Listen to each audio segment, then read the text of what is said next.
important role. So when you are visible, the way we present ourselves to the market is what gives you business.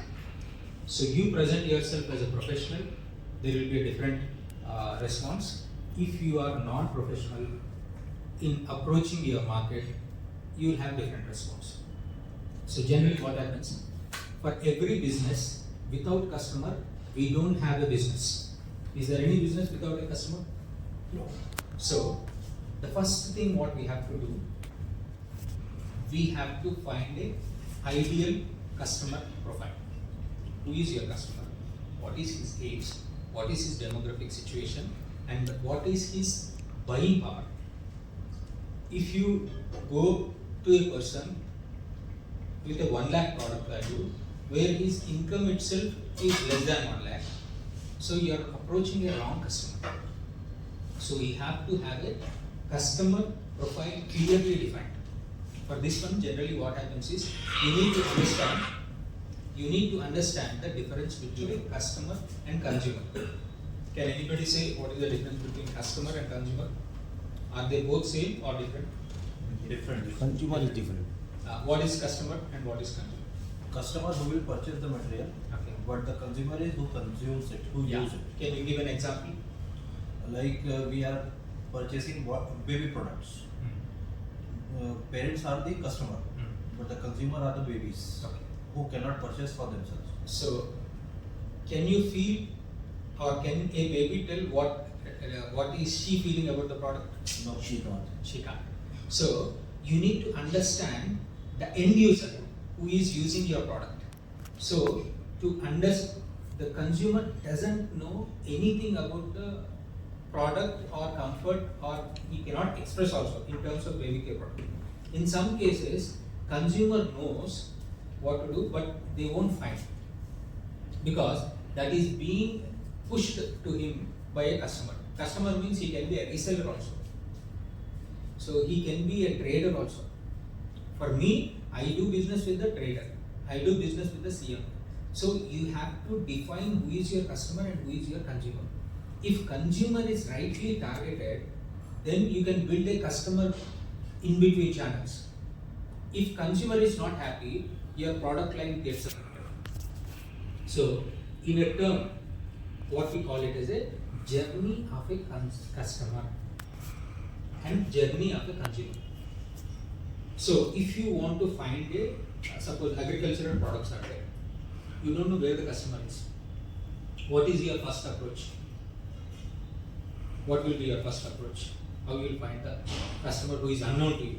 You don't know his name, you don't know his geographical position, you don't know whether he is interested or not. How you are going to do? By searching different type of sources who are into our business. One of the sources is digital marketing. You give an ad which reaches. So that is the point one to identify. Then after the ad is given, then where he has to come. If he starts calling you, then your time is lost. So what you have to do, you have to bring him to the landing page. So which should be done automatically. If suppose 100 leads are coming, if I have to address 100 leads, will it be sufficient? I have to do all other products also. So you have to, first thing is you have to reach that person with an ad. That is your journey point one, mile one.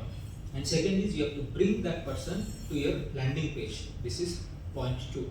And you should not confuse him showing other products. Whatever he is interested, let him be interested in that one, and categories of that product only. You don't bring him to your website where your about is there, your foundation is there, your background is there, your testimonials, your videos.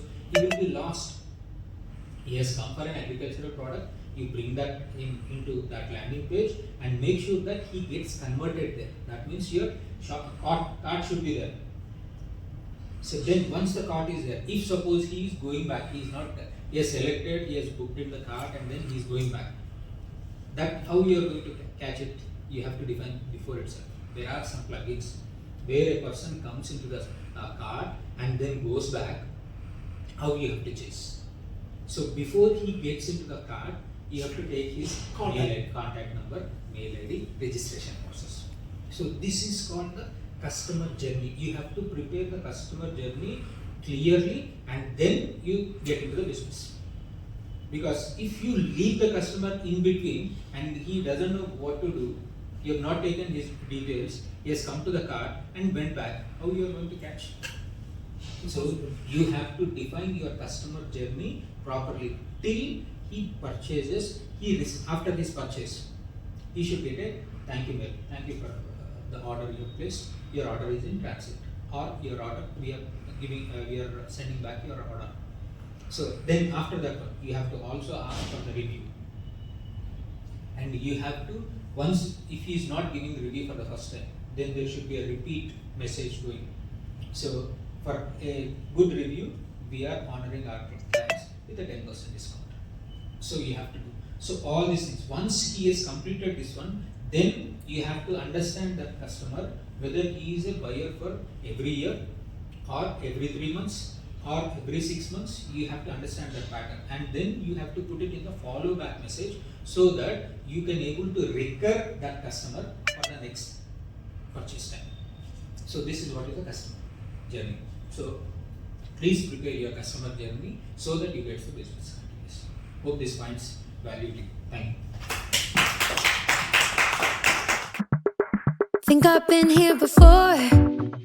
I know that I must have met you